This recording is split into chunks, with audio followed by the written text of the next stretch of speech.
बचपन से पोसी पाली आसरा लगाई के, बचपन से पोसी पाली आसरा लगाई के, आज दुलारी बेटी भइल पराई के, आज दुलारी बेटी भइल पराई के।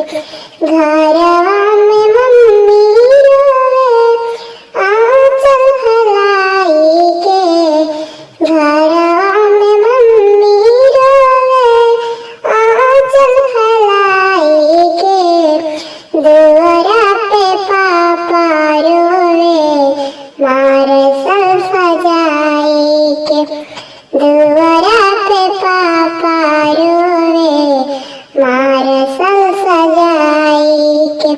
हंसी हंसी बोलो थी ना भैया बरियतिया ने भैया, हंसी हंसी बोलो थी ना भैया बरियतिया ने भैया, जल्दी जल्दी कीजिए पापा टाइम होल विदाई के, जल्दी जल्दी कीजिए चाचा टाइम होल विदाई के।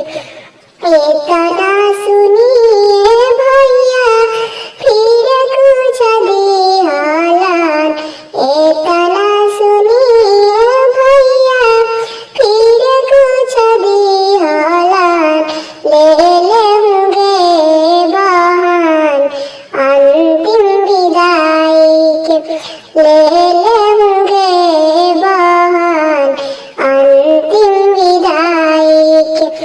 इतना सुनिए बहन रोलट पटाई के, इतना सुनिए बहन रोलट पटाई के, नाले बजी भैया अंतिम विदाई के, नाले